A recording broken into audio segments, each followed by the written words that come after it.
कि इस टॉपिक के विषय में कुछ बातों को मैं समझा सकूँ। ये वैसे तो 6 मंथ का कोर्स है ना? और 40 मिनट में सारी बातों को समझाना, है ना, मेरे लिए बहुत ही असंभव की बात है ना? लेकिन फिर भी मैं कोशिश करूँगा कि कुछ बातों के ऊपर मैं ज़रूर प्रकाश डालूँ, क्योंकि ये एक ऐसी बातें हैं जो हमारे अंतिम दिनों के बारे में समझाते हैं, है ना? जब आप बाइबल स्टडी करेंगे तो वहाँ पर आपको, है ना, थियोलॉजी के बारे में सिखाया जाता है, और ये जो है अंतिम समय के बारे में, है ना? इसको हम एस्कटोलॉजी बोलते हैं, कि जगत के अंत के बारे में। तो जब आप इस विषय को आप सीखते हैं, बड़े ही प्रार्थना पूर्वक हमें सीखना है, क्योंकि इसमें हमारे अंत के बारे में, शैतान के अंत के बारे में, और यीशु मसीह क्या करने वाले हैं इस दुनिया में, है ना, तमाम चीजें अंत के विषय में समझा रही है। तो इसमें हम दूसरा आगमन सीख सकते हैं, है ना, और दूसरे आगमन के वर्ष में हम, है ना, रैप्चर के बारे में सीखते हैं, मिलेनियम के बारे में सीखते हैं, धर्मियों का क्या परिणाम होगा, अधर्मियों का क्या परिणाम होगा, पुनरुत्थान के विषय में सीख सकते हैं, न्याय के विषय में सीख सकते हैं, है ना, और अंतिम प्रतिफल क्या होगा, और अनंत जीवन की इच्छा क्या होगा। ये तमाम चीजें क्या है, ये अंत के दिनों में हम सीख सकते हैं, जिसको हम एस्कटोलॉजी के नाम से जानते हैं। तो इसमें हम केवल एक ही भाग आज थोड़ा सा सीख पाएंगे, क्योंकि ये तमाम विषयों को लेकर, है ना, इस 40 मिनट में मेरे लिए समझाना बहुत ही मुश्किल की बात होती है। लेकिन हम कोशिश करेंगे, हम इसमें क्या कुछ सीख सकते हैं। तो आइए आज के थोड़ा सा वचन में जाएंगे। ऐसा नहीं हो कि पास्टर जी ने वचन ही नहीं बोला और सीधा शुरू कर दिया, है ना। तो बहुत ही बेसिक आयत हम सीखेंगे, निकालेंगे। मत्ती उसका 24 का 4-5 पढ़ दीजिए कोई भी, और 23 4 24 का 4-5 एंड 23 से 25 तक कोई भी अनम्यूट करके पढ़ सकते हैं।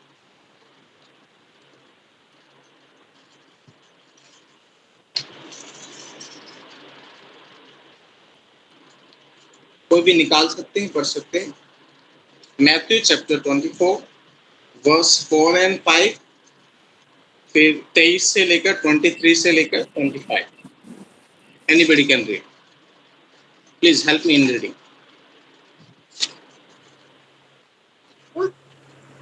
उस समय यदि कोई तुमसे कहे कि देखो मसीह यहाँ है या वहाँ है, तो प्रतीति न करना, क्योंकि झूठे मसीह और झूठे भविष्यवक्ता उठ खड़े होंगे और बड़े चिन्ह और अद्भुत काम दिखाएंगे, कि यदि हो सके तो चुने हुओं को भी भरमा दें। यस, उसका 23 भी, 23, 24 और 25 भी पढ़े, है ना। पढ़ दीजिए, कोई जिसे मिल गया है पढ़ दीजिए। उस समय यदि कोई तुमसे कहे कि देखो मसीह यहाँ है या वहाँ है, तो प्रतीति न करना, क्योंकि झूठे मसीह और झूठे भविष्यवक्ता उठ खड़े होंगे और बड़े चिन्ह और अद्भुत काम दिखाएंगे, कि यदि हो सके तो चुने हुओं को भी भरमा दें। 25, या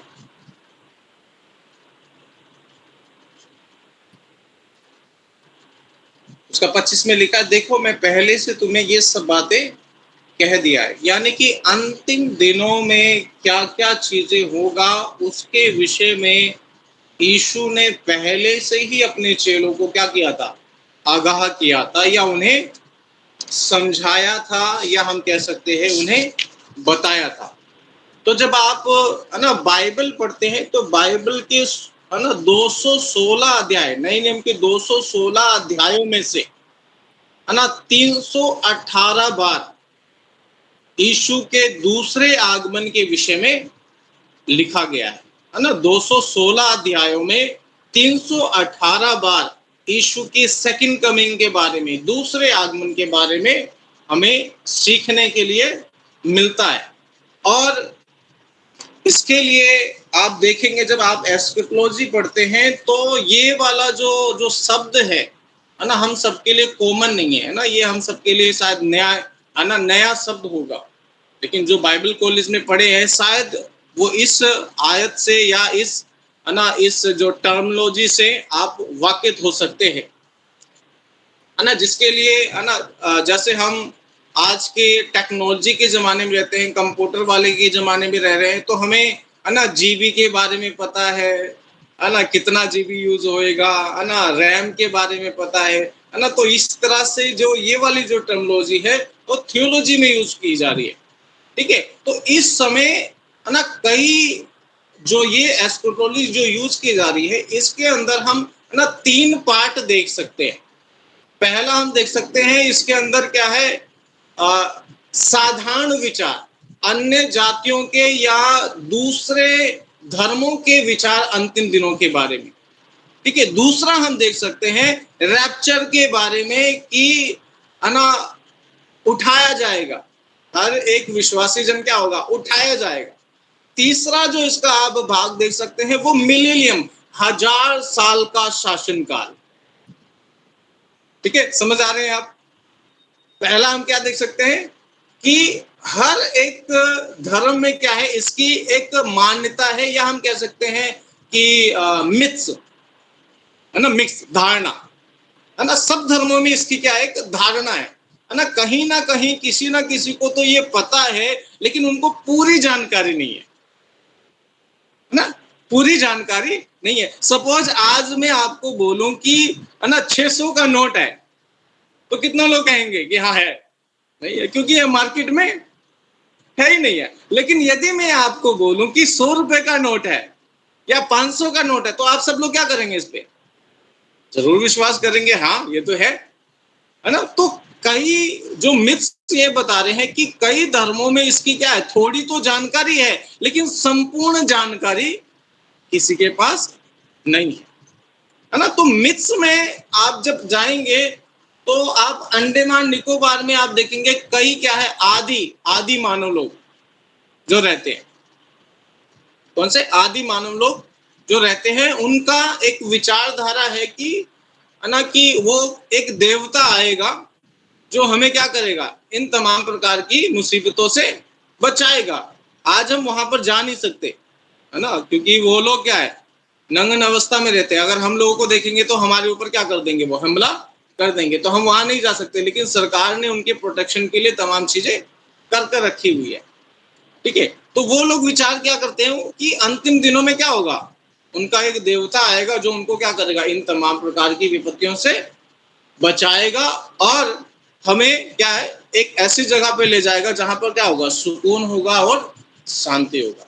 इसी तरह के एक दूसरे अफ्रीकन जंगलों में भी ऐसे कई आदि मानव रहते हैं, है ना, जिनका ये विचारधारा है, वो प्रकृति के साथ इतने जुड़े हुए हैं कि वो लोग मानते हैं कि उनका कोई कबीले का एक सरदार आएगा, है ना। उनके बारे में वो लोग ये कहते हैं कि उनका जो सरदार आएगा उनको क्या करेगा, उनका जो अंतिम सरदार आएगा उनको इस तमाम प्रकार की तकलीफों के बारे में, है ना, उनको हटाएगा। तो उनके उनके बारे में भी उनको क्या है, एक थोड़ा सा तो नॉलेज है। फिर आ जाते हैं आप अन्य धर्मों में। अन्य धर्मों में आ जाएंगे तो आप सबसे पहले क्या, कौन सा धर्म आएगा, आप देख सकते हैं हिंदुइज्म। हिंदुइज्म में भी है ना अंतिम दिनों के बारे में थोड़ी एक अंडरस्टैंडिंग, क्या है वो थोड़ी अंडरस्टैंडिंग, है ना, वो 84 लाख योनियों के बारे में जानते हैं। यस, 84 लाख योनिया। वो लोग सोचते हैं कि कलयुग का दिन है, ये कौन सा चल रहा है, कलयुग के दिन चल रहे हैं। उनको ये पता है कि 84 लाख योनियों के बाद मनुष्य का एक जन्म है, उनकी समझ है ना, हिंदुइज्म के लोगों की एक समझ है। और वो सोचते हैं कि है ना आज मनुष्य, है ना, उनकी एक समझ है कि आज वो, है ना, कि अलग अलग योनियों से क्या होगा, मनुष्य गुजरेगा, और अंत में क्या होगा, ब्रह्मा, है ना, अंत में ब्रह्मा सिंहासन पर बैठेगा, वो क्या करेगा, उनके ऊपर राज्य करेगा। तो उनको 84,000 योनियों के गुजरने के बाद उनको उनका एक अंत उनको ऐसे देखने के लिए मिलता है ना, कि इस जन्म में वो क्या बने हैं। अगर उन्होंने पाप किया, है ना, तो वो कर्मा पे डिपेंड है। अच्छे कर्म करेंगे तो क्या होगा, अच्छा जन्म मिलेगा। हो सकता है कि हमें मच्छर, मक्खी, कुत्ता या बिल्ली या ऐसे ऐसे करके उनका एक अंडरस्टैंडिंग है, समझ है, ठीक है। तो वो 84 लाख योनियों के बारे में बात करते हैं।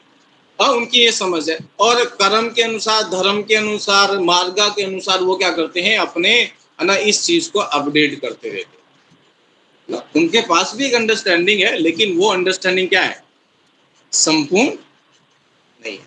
कुछ जानकारी तो है, लेकिन संपूर्ण जानकारी उनके पास भी नहीं। फिर आ जाते हैं आप जैनिज्म। जैनिज्म में जब आप आ जाते हैं तो उनका मानना है कि उनका एक है ना सबसे लास्ट गुरु आएगा, कि जन्म और मृत्यु का है ना एक अंत होगा, है ना, कि अपने शरीर का संपूर्ण रूप से त्याग देना, है ना। उसमें एक टर्म है निर्वाणा, ना, जो एक शब्द इस्तेमाल करते हैं वो लोग ना मोक्ष पाने के लिए, वो है निर्वाणा शब्द। ठीक है, निर्वाणा। मैं आपको उसका पूरा डिटेल में नहीं जा रहा हूँ, क्योंकि इतना समय नहीं होगा कि मैं आपको एक एक डिटेल दूं, लेकिन मैं थोड़ी सी अंडरस्टैंडिंग बता रहा हूँ कि अंतिम दिनों के बारे में है ना सबके पास कुछ ना कुछ तो अंडरस्टैंडिंग है ना। निर्वाणा वो एक ऐसा स्टेज होता है जहां पर क्या है, मनुष्य है ना जन्म और मृत्यु से क्या है, परे चले जाता है, शरीर की अभिलाषा से परे चले जाता है। इसलिए आप जितने भी आप मोंग को देखोगे, वो क्या है, एक ऐसे जीवन को जीते हैं जो क्या है ना पाप से उपार। इसलिए वो एक मक्खी भी मर जाएगी तो उसको, या उनके पाँव के नीचे एक चींटी भी आना नहीं चाहिए, है ना। वो एक त्याग पूर्ण जीवन बिताने में है ना भरोसा रखते हैं। तो उनके पास भी एक समझ ये है कि एक गुरु आएगा जो उनको क्या करेगा, इन तमाम तकलीफों से क्या होगा, परे लेके जाएगा। लेकिन उनके पास भी संपूर्ण ज्ञान। कहने का तात्पर्य ये है, ठीक है। फिर पहला हमने देखा आदि मानव की अंडरस्टैंडिंग अंतिम दिनों के बारे में। दूसरा हमने देखा हिंदुओं की अंडरस्टैंडिंग अंतिम दिनों के बारे में। तीसरा हमने देखा जैनिज्म, जैनों की अंडरस्टैंडिंग, समझ अंतिम दिनों के बारे में। अब हम देखने जा रहे हैं जोरास्ट्रिज्म। ठीक है, जोरास्ट्रिज्म की स्थापना है ना जोरस करके एक व्यक्ति था, उसने की थी, है ना। ये यीशु के जन्म से माना जाता है ऐसा कि 15,000 साल पहले या 1500 साल पहले, है ना, जोरास्ट्रिज्म की स्थापना हो। ठीक है, तो जोरस करके एक व्यक्ति है जिसने क्या किया, इसकी स्थापना की। उनका भी एक उनकी जो समझ है वो मसीहों की समझ से कुछ मिलती जुलती है ना, कुछ मिलती जुलती है ना। वो लोग भी बात करते हैं 1000 साल के शासनकाल के बारे में। देखिए, वो लोग भी बात करते हैं कि है ना मृत्यु के बाद एक जीवन है। ठीक है, वो लोग भी बात करते हैं कि एक अंतिम समय आएगा जहां पर क्या है, इसलिए वो जोरास्ट्रिज्म की स्थापना करने के लिए वो लोगों को अवेयर करते हैं। और ना फिर ये एक समझ आया कि उनके पास ये अंडरस्टैंडिंग आई कहां से, ये समझ आई कहां से उनको, क्योंकि उनके पास तो तब तक की कोई बाइबल थी नहीं। फिर ये समझ उनके पास आई कहां से, है ना। ये एक सवाल उठता है, या शायद आपके दिमाग में भी उठ रहा है, तो यीशु मसीह तो आया नहीं अब तक, है ना, उनके पास तो बाइबल थी नहीं, फिर ये समझ कहां से आई, एक सवाल उठता है। लेकिन ये समझ क्या है, एक जर्नल अंडरस्टैंडिंग है। हम सभी लोग जानते हैं, है ना, कि परमेश्वर की आत्मा हमारे अंदर है। यस, है ना। तो ये क्या है, एक जर्नल अंडरस्टैंडिंग है, साधारण समझ क्या है, जो लोगों को है ना अलग अलग बातों में अलग अलग समय में लोगों के ऊपर प्रकट हुआ था, लेकिन संपूर्ण समझ नहीं है। समझ रहे हैं आप? यस, है ना, संपूर्ण समझ नहीं है। समझ तो है कि अंतिम दिन में, कि है ना हर एक धर्म में कोई ना कोई तो समझ है कि अंतिम दिनों में ये चीजें होने के लिए जा रहा है, लेकिन संपूर्ण समझ नहीं है ना। संपूर्ण समझ किसको दिया है, परमेश्वर ने, है ना। संपूर्ण समझ परमेश्वर ने अपने बाइबल के द्वारा, वचन के द्वारा हमारे ऊपर क्या किया है, संपूर्ण ज्ञान को प्रकट किया है। तभी तो आज आप और मैं इसके बारे में सीख पा रहे हैं। नहीं तो बहुत सारी कलीसिया तो यीशु के दूसरे आगमन के बारे में सिखाते ही नहीं है। यहाँ कईयों को तो शायद समझ होगा ही भी नहीं, लेकिन जो परमेश्वर ने हमें समझ लिया है, उस समझ के अनुसार क्या है, हमें अंतिम दिनों के बारे में समझना जरूरी है ना। यदि आप एक बस को पकड़ेंगे, आपको पता ही नहीं कहाँ जाना है, तो आप क्यों पकड़ेंगे उसको? यस, आपको पता ही नहीं आपकी डेस्टिनी कहाँ है, आप कहाँ जाना है, आप किसी भी बस में बैठ जाओगे तो वो क्या कहेगा, भाई कहाँ जाना है, किस जगह जाना है, कहाँ की टिकट दूं मैं तुम्हें? तो हम जिस बस में बैठे हैं, हमें पता है कि हमें कहाँ जाना है। यस, है ना, हम जानते हैं। तो इसकी एक समझ क्या है ना, संपूर्ण बाइबल के द्वारा क्या है, वो समझ आप और मुझे दिया गया है। और जब आप बाइबल में पढ़ते हैं तो इस बात को क्या है, अलग अलग लोगों ने प्रदर्शित किया है, अलग अलग लोग इसके लिए गवाह बने हैं। जब आप पुराने नियम में जाते हैं, है ना, ओल्ड टेस्टामेंट में जाते हैं ना, ओल्ड टेस्टामेंट की अय्यूब की पुस्तक 19 का 5 जब आप पढ़ते हैं, वहां पर क्या है, इसके विषय में क्या है, भविष्यवाणी की है ना, the Lord is coming with 1000। ये परमेश्वर क्या कर रहा है, हजारों के साथ आ रहा है। ठीक है, आप लिख ले, मैं शायद नहीं चाहूंगा कि आप हर एक आयत को आप पढ़ें, मैं चाहूंगा कि आप इसको लिख ले, ताकि आप, है ना, अपने खाली समय में उस बात को आप पढ़ कर सीख ले, और जहां जरूरत होगा मैं उस आयत को जरूर आपको पढ़वाऊंगा। तो ओल्ड टेस्टामेंट में क्या है, अय्यूब 19 का 5 में क्या है, ओल्ड टेस्टामेंट के प्रॉफिट इस चीज को क्या करते हैं, रेक्टिफाई करते हैं, विटनेस करते हैं कि ये बात, यीशु का दूसरा आगमन अवश्य होगा। शायद उनको जितनी भी समझ थी, उस समझ के अनुसार वो कह रहे हैं। दूसरा, जब आप देख सकते हैं नए नियम में अपोस्टल्स लोग, है ना, अपोस्टल लोग इसकी क्या दे रहे हैं, विटनेस दे रहे हैं, गवाही दे रहे हैं। पहला थिस्सलुनीको 4:16, पहला थिस्सलुनीको 4:16 में अपोस्टल्स लोग क्या कर रहे हैं, इसकी गवाही दे रहे हैं। पढ़ सकते हैं, इस आयत को हम पढ़ लेंगे जल्दी से।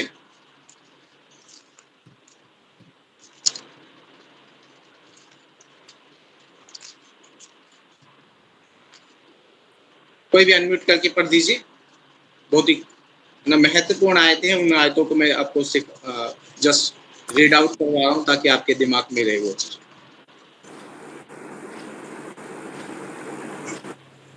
हे चार की भाइयों, पहला हम नहीं थिस्सलुनी। चाहते हे भाइयों, हम नहीं हाँ, चाहते कि तुम उनके विषय में जो सोते हैं अज्ञान रहो। ऐसा न हो कि तुम औरों की नाई शोक करो जिन्हें आशा नहीं। इन्हें ऐसे नहीं है, 16 से पढ़े। हाँ, 16 है। प्रभु आप ही स्वर्ग से उतरेगा, उस समय क्या होगा, ललकार होगा, प्रधान दूत का शब्द सुनाई देगा, और परमेश्वर की तुरही फूकी जाएगी। मसीह में मरे हैं वे सबसे पहले जी उठेंगे, है ना। तो वो क्या होगा, परमेश्वर, है ना, यहाँ पर क्या कह रहा है कि Lord himself will come down, कि परमेश्वर स्वयं क्या करेगा, उतरेगा। फिर रेवलेशन प्रकाशित वाक्य 1:7 भी उसी में आप लिख ले, आप बाद में इसको पढ़ सकते हैं। ठीक है, तो 2 ओल्ड टेस्टामेंट में से हमें मिल गया और नए नियम में से हमें मिल गया। अभी स्वर्गदूत क्या कर रहे हैं, इसकी गवाही देते हैं। स्वर्गदूत इसकी, तीसरा क्या है, स्वर्गदूत इसकी गवाही दे रहे हैं। जब आप प्रेरितों की काम 1:11 पढ़ते हैं, वहां पर क्या लिखा है कि Jesus who has been taken from you into heaven will come down in the same way, कि जिस तरह यीशु क्या हो गया, बादलों पर उठाया गया है, वो क्या करेगा, फिर से आएगा। तो कौन लोग कह रहे हैं, जब यीशु जा रहा था तो कौन देख रहा था, स्वर्गदूत उसका गवाह थे। यस, स्वर्गदूत उसके गवाह थे। तो 2 या 3 गवाहों के द्वारा हम क्या कर सकते हैं, किसी बात को स्थापित कर सकते हैं, ऐसा वचन में लिखा हुआ है। तो हमने 3 विटनेस हमने देख लिए। पहला क्या देखा, ओल्ड टेस्टामेंट से देखा।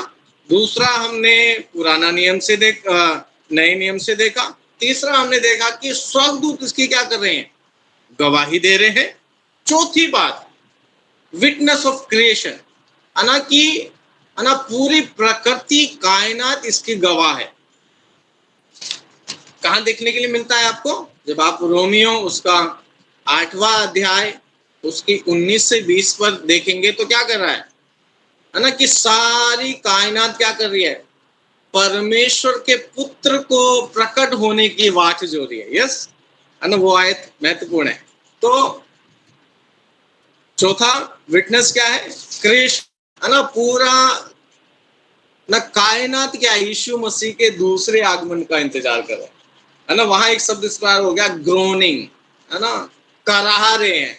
यीशु मसीह के दूसरे आगमन के लिए क्या कर रहे हैं? पृथ्वी भी कह रही है, प्रकृति भी कह रही है, उसके आने का इंतजार कर रही है। ये समझ आ रही था? यहां तक आपको समझ आ गया? यस कर सकते हैं, इमोजी दे सकते हैं। यस, इतना समझ आ गया। ठीक है, पांचवा गवाह, है ना, विटनेस ऑफ क्राइस्ट हिमसेल्फ। यीशु मसीह स्वयं क्या करता है? इसकी गवाही देता है। कहां देख सकते हैं उसको आप? जब आप यूहन्ना उसका 14 अध्याय उसकी जब 3 देखते हैं, वहां पर यीशु मसीह क्या कर रहे हैं? स्वयं इस बात की पुष्टि कर रहे हैं कि मैं आऊंगा, है ना। तो यहां पर लिखा है, यदि मैं जाकर तुम्हारे लिए जगह तैयार करूं तो फिर आकर तुम्हें अपने यहां ले जाऊंगा कि जहां मैं रहूं वहां पर तुम भी रहो। तो यहाँ 5 गवाहों के द्वारा इस बात की पुष्टि हो गया है कि यीशु मसीह आने वाला है। यस, यीशु मसीह आने वाला है। यीशु मसीह जरूर आएगा, है ना। इसलिए यीशु मसीह जब आना है तो कौन कौन से चिन्ह आपको देखने के लिए मिलेगा, कौन कौन से साइंस आपको देखने के लिए मिलेगा, है ना। हमें ये तो कंफर्म हो गया कि यीशु मसीह आने वाला है, लेकिन पता कैसे चलेगा कि यीशु मसीह आने वाला है ना। ये एक सवाल उठता है कि हाँ, तो हमें तो ये पता है कि यीशु मसीह आएगा, लेकिन मैं और आप कैसे पहचाने कि यीशु मसीह आने वाला है? यस, तो उसके 10 बातों को मैं आपके सामने, है ना, बता सकता हूं, मैं आपको लिखवा सकता हूं। जब आप मत्ती उसका 24 अध्याय, साइंस ऑफ जीसस कमिंग, यीशु मसीह के आने का चिन्ह है। जब 24 का आप 5 पढ़िए, 24 का 5 पढ़िए। हम थोड़ा सा स्लो जाएंगे, मैं ज्यादा तेज तो नहीं जा रहा, समझ आ रहा है? क्योंकि बहुत से ऐसे होंगे जो मेरे नाम से आकर कहेंगे कि मैं मसीह हूँ और बहुतों को भरमाएंगे। है ना, भरमाएंगे। क्या करेंगे? डिसीटफुलनेस, डिसीव करेंगे, धोखा देंगे। ठीक है, तो पहला साइन क्या है? यीशु मसीह के आने वाला ये दिन शुरू हो गया, धोखा देने वाला एक दिन शुरू हो गया, है ना। लोग धोखा दे रहे हैं। यस, अपनी बातों में वो क्या नहीं है? विश्वास योग्य नहीं है। बहुत सारे लोग, है ना, मसीह के नाम से आ रहे हैं और धोखे में फंसे हुए हैं, है ना। तो 24 का 5 क्या होगा? डिसीटफुलनेस, धोखा दिया जाएगा। ठीक है, पहला साइन क्या आएगा? धोखे दिए जाएंगे। ठीक है, दूसरा, है ना, आप 24 का 5 लिख सकते हैं और 11 से लेकर 24 तक भी आप उसमें लिख सकते हैं। मैंने पूरे तरह से एक्सप्लेन नहीं कर रहा हूं, मैं आपको जस्ट एक इसका ग्लिम्स दे रहा हूं, थोड़ा सा एक अंडरस्टैंडिंग दे रहा हूं। दूसरा, पहला होगा धोखा होगा, दूसरा वार्स होंगे, युद्ध, लड़ाइयां। दूसरा साइन क्या होगा यीशु मसीह के आने का? लड़ाइयां।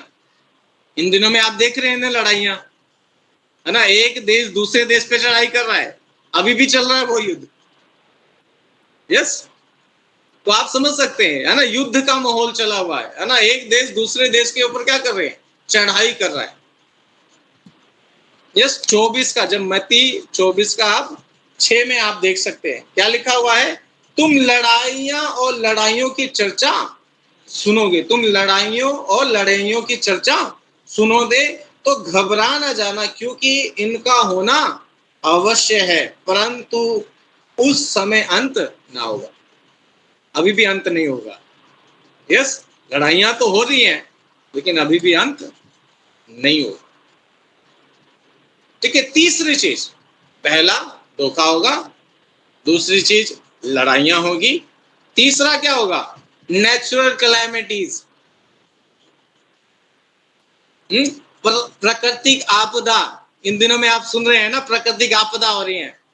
हिमाचल में आप देख रहे हैं, यस, जम्मू में आप देख रहे हैं, है ना, जापान में आप देख रहे हैं, अमेरिका में आप देख रहे हैं, यस, क्लाइमेटीज हो रही है, नेचुरल क्लाइमेटीज हो रही है ना, बादल फट रहे हैं, भूकंप आ रहे हैं, अकाल पड़े हुए हैं, ऐसी एक अवस्था, है ना। तो ये क्या है? ये तमाम चीजें क्या दर्शा रही हैं कि यीशु का आगमन क्या है?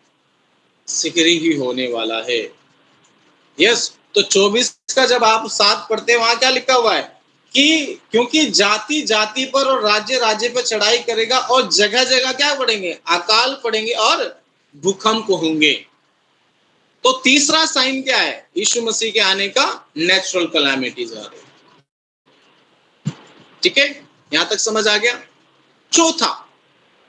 चौथी बात, परसिक्यूशन होंगे, सताव।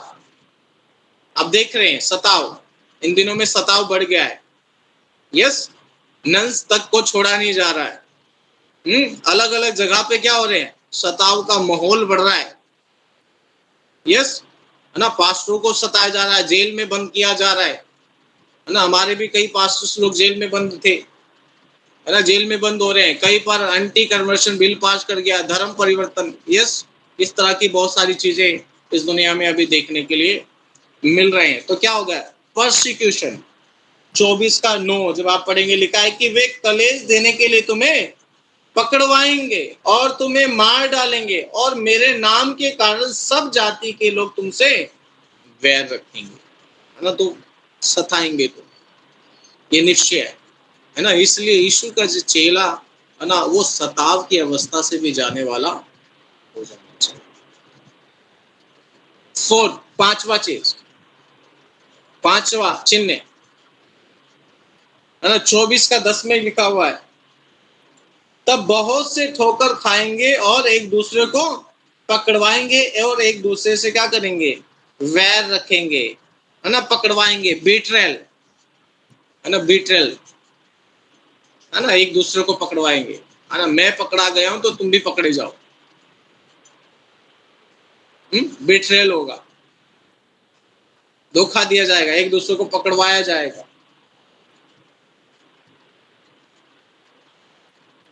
छठी बात, छठा जो साइन होगा 24 का 12, अधर्म बढ़ने से बहुतों का प्रेम क्या हो जाएगा? ठंडा पड़ जाएगा, है ना। बहुतों का प्रेम क्या हो जाएगा? है ना, वो ठंडा पड़ जाएगा। अंतिम दिनों में होगा, लोग यीशु से ज्यादा प्रेम नहीं करें। आज हमें चेक करने की जरूरत है, क्या हम ठंडे तो नहीं पड़े?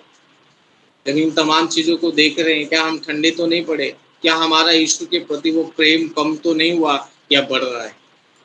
यस, है ना, वो हमें चेक करने की जरूरत है। अंतिम दिनों में क्या हो जाएगा? लोग, है ना, उनका प्रेम जो परमेश्वर के प्रति क्या हो जाएगा?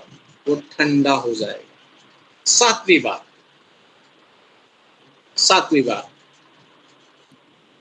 है ना, गॉस्पल प्रीचिंग, जो सुसमाचार का जो प्रचार है ना, जब आप उसके मती 24 का 14 आप देखते हैं, तो क्या होगा कि राज्य का ये सुसमाचार क्या क्या हो गया? सारे जगत में प्रचार किया जाएगा कि सब जातियों पर क्या हो? गवाही हो, तब अंत आ जाएगा। यानी कि क्या होगा? अंतिम दिनों में सुसमाचार के लिए लोग क्या करेंगे? अपने जीवनों को देना शुरू करेंगे। यस, अब देख रहे हैं बहुत सारी सेवकाई क्या हो रही है? सुसमाचार के ऊपर बिल्ड हो रही है। वो सुसमाचार को किसी ना किसी मीडिया के माध्यम से, दूरदर्शन के माध्यम से, है ना, व्यक्तिगत माध्यम से या चर्च के माध्यम से, ऑनलाइन ऑफलाइन, आप जब सब जगह का क्या हो रहा है? प्रचार प्रचार प्रचार। है ना, क्योंकि जब तक राज्य का सुसमाचार क्या नहीं होगा, सारे जगत में प्रचार नहीं किया जाएगा और सब जातियों के ऊपर गवाही ना हो, तब तक अंत नहीं होगा। तो इन दिनों में क्या होगा, अंतिम दिनों में परमेश्वर क्या कर रहा है ना, राज्य का सुसमाचार सब जगह में फैला रहा है। ठीक है, 8वीं बात, 24 का 15, 24 का 15। इसलिए जब तुम उस उजाड़ने वाली घृणित वस्तु को, जिसकी चर्चा दानियल भविष्यवक्ता के द्वारा हुई थी, पवित्र स्थान में खड़ी हुई देखो, तो क्या हो जाना है ना, ये क्या होगा, ये एंटी कन्वर्शन के बारे में बता रहा है। ठीक है, वो क्या होगा, आधे शासन काल में ये व्यक्ति क्या होगा, एक राजा के रूप में उभर के आएगा, लेकिन ये क्या करेगा, मंदिर को दूषित करेगा, है ना। यहूदियों के लिए जो बलिदान चढ़ाना सबसे, है ना, अपवित्र है, वो चीज कौन करने के लिए जा रहा है, ये व्यक्ति करेगा उनके मंदिर में जाकर, है ना। लोग सोचेंगे यही क्या है मसीहा, लेकिन ये मसीहा नहीं होगा, समझ रहे हैं आप, है ना। तो ये वाली चीज होने के लिए जा रहा है, मंदिर को दूषित करने वाला, अबोमिनेशन इन द टेम्पल, मंदिर को दूषित किया जाएगा। फिर 9वीं बात क्या होगी, ग्रेट ट्रिब्यूलेशन, है ना, ग्रेट ट्रिब्यूलेशन होगा यहाँ, महान सताव। कई लोग मानते हैं कि कलीसिया को इस महान सताव से नहीं होकर गुजरना पड़ेगा, उससे पहले यीशु मसीह क्या करेंगे, कलीसिया को उठा लेंगे। अलग अलग इसकी समझ है, मैं उसकी डिटेल में नहीं जाना चाहूंगा, जब मैं आगे और पढ़ाऊंगा तो आपको उसकी थोड़ी समझ और भी दे दूंगा मैं। तो महान क्या होगा, ट्रिब्यूलेशन होगा। 10वां, साइंस एंड मिराकल्स, मत्ती 24 का 24 में, क्योंकि झूठे मसीहा और झूठे भविष्यवक्ता क्या होंगे, इन दिनों में उठ खड़े होंगे और क्या करेंगे, बड़े बड़े चिन्ह और अद्भुत काम दिखाएंगे, यदि हो सके तो चुने हुआ को भी क्या देंगे, भरमा देंगे, है ना। बड़े बड़े पास्टर्स लोग भी क्या हो जाएंगे, इनके भरमाए में चले जाए ना। इन दिनों में झूठे भविष्यवक्ता खड़े हो गए, झूठे पास्टर्स लोग खड़े हुए हैं, है ना, बहुत सारी भविष्यवाणियां, है ना, करके, है ना, लोगों को भरमाने वाले लोग खड़े हो गए। यहाँ तक कि चुने हुए लोग भी क्या हो गए, पहचान नहीं पा रहे हैं क्या सही और क्या गलत है ना। परमेश्वर ने हम सबको क्या है, डिसर्नमेंट स्पिरिट दिया है, ability to understand what is God's side and what is world's side, है ना, कि परमेश्वर ने हम सबको क्या है, पहचान की आत्मा दिया है। जिस तरह से आप, है ना, पहला यूहन्ना, है ना, उसका 4था अध्याय पढ़ेंगे, वहां पर उस तमाम चीजों के बारे में लिखा गया है, मैं वहां पर नहीं जा रहा। तो ये यीशु मसीह के आने के 10 साइन, है ना, जो होंगे, वो उसके बारे में हमें आपको मैंने सिखाया। फिर यीशु मसीह किस लिए आने वाले हैं, अभी शायद मुझे लग रहा है 8 मिनट है, इसमें इस बात को कंप्लीट करना मुश्किल होगा।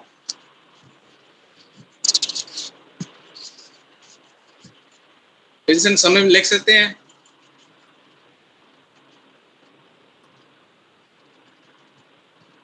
अगले जब आप आएंगे तो हम उसके पर्पज ऑफ हिज कमिंग, उसका आने का क्या उद्देश्य होगा, उसके बारे में हम थोड़ा सा सीखेंगे। सबसे पहले उसके आने का उद्देश्य होगा कि जो ट्रबल से होकर जा रहे हैं, जो दुख और तकलीफों से होकर जा रहे हैं, उनका परमेश्वर उनको क्या करेगा, उनसे रिलीफ देगा, है ना। 2 थिस्सलुनीको 1:7 आप लिख लीजिए। दूसरी बात, उसके लोगों को महिमा देने के लिए वो आएगा। 2 थिस्सलुनीको 2:10, अपने लोगों को क्या देने के लिए आएगा, वो महिमा देने के लिए आएगा। तीसरा, उनके विश्वास को क्या करने पे आएगा, प्रूफ करने के लिए आएगा, प्रमाणित करने के लिए आएगा। पहला पत्रस 1:7।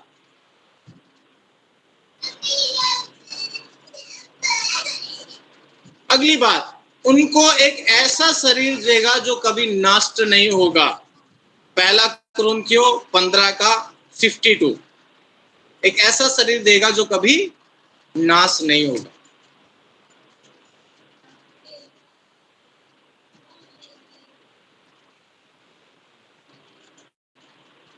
अगली बात, टू जज द हिडन मोटिव, है ना, न्याय करने के लिए आएगा।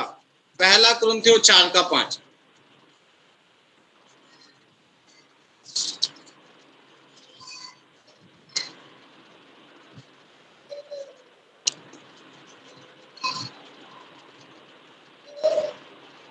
यस, ठीक है। अब हम देखने के लिए, अगर मुझे समय मिला तो मैं उसको एक पॉइंट में और बोल देता हूं।